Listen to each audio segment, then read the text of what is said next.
And so that's when I sort of shifted my career in my mid-30s, and I sort of started down this track of thinking about how to apply nutrition and lifestyle to treating people.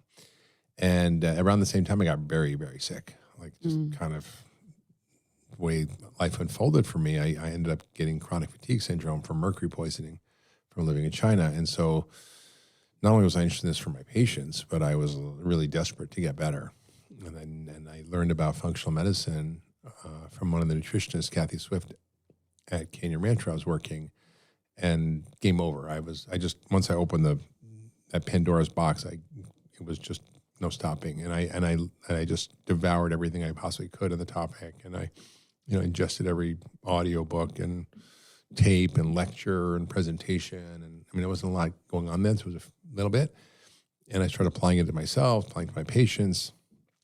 And, for those listening who don't know what functional medicine is, essentially it's medicine that is the science of creating health. It looks at the root causes of health and also the root causes of disease. So we don't really learn about health in medical school. And so the whole premise of functional medicine is how do you understand what disturbs function and how do you optimize function?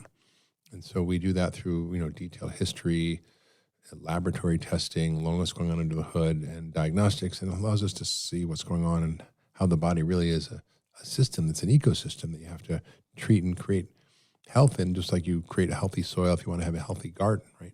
Yep. Yeah. Okay. I love hearing that story. It's cool. I had a very similar story in the sense that once I opened that box, I could not get enough information. I mean, I was just reading every book I could get my hands on. I was working in music at the time, and I completely left that career, and I went back to school to get my master's in nutrition, and I created Real Foodology on the premise of real food. And here we are almost 20 years later, which is so crazy. But I loved hearing that story. So one of the things that you created pretty recently was Function Health. Yeah. Which is a really amazing, more affordable, accessible way for people to get yearly blood work. Yeah. So what made you want to create Function, and what were you seeing in the allopathic model that needed an upgrade? Yeah, great question. So, I'm one doctor, and I could be the smartest doctor in the world, and I could work all the time, and I could only see so many patients.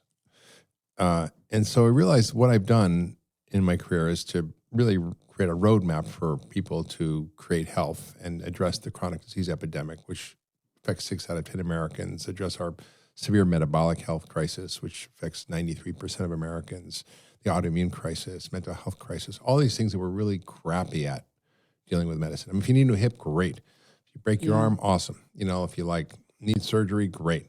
I had a arrhythmia that's genetic that I needed a heart surgery for, and I had a little, electrical shock thing, and boom, I was better. Playing tennis a week later, right? So no problem with that. It's just for most things people suffer from, it's not very good. And so Function Health was really the outgrowth of this idea that we want to democratize health and healthcare. We want to give people access to their own data, your own biology. I mean, you now can wear an Oura ring and learn about your sleep and your respiratory rate and your heart rate and your heart ability and deep sleep and REM sleep and all these wonderful things, how many steps you took, and that's all great. But that's just sort of looking at the coat on the car, like the paint. It's not looking under the hood, right? Yeah. So how do you look under the hood? Because there's so much more data, right? There's all the laboratory testing that tells about all of our hormone function, our immune function, our gut function, our nutritional status, heavy metals, our metabolic health, our cardiovascular health. I mean, it just goes on. And none of these things are properly used in medicine. We have these available to us for mostly conventional lab testing. But we met with, for example, the top guys at Quest Laboratory. And we asked them, what % of cholesterol tests are the cholesterol tests that everybody should be having, which is called lipoprotein fractionation. And instead of measuring the weight of the cholesterol, it measures the size and the number of the particles, which is a much better predictor of your cardiovascular risk. You could have a normal-looking cholesterol panel, but be at severe risk.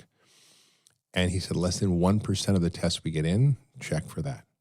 Even though this has been around for 40 years. Wow. Okay, 40 years. And so the adoption rate of new science into practice is so much delayed that we want to accelerate that. And we want people to have access to the latest testing, the latest diagnostics, to understand what's going on under the hood, be able to track their data. And this is rich person's medicine that now people can get access to for a really affordable price. I mean, we've been able to negotiate down prices and, get for $4.99, 110 plus biomarkers and another round of tests at 6 months, about 60 biomarkers for $4.99 a Which year, is wild. which is, $1 or something a day. Like $1 or something a day, like maybe less than you spend in your coffee every day. Yeah. You can have a really great picture of your health and track your data over time. And you can then modify things. So I check my function panel regularly. I just got mine 2 days ago, and I did the last one about 5-6 months ago.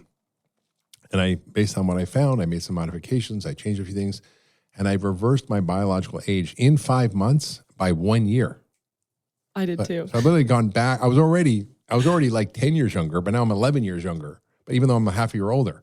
So I've learned actually, how even through my own diagnostic testing, where things I need to work on are, even though I know all this stuff, right? So everybody should have access to that, and it gives you a really wonderful way to use insights from all the scientific literature, from all the world's experts,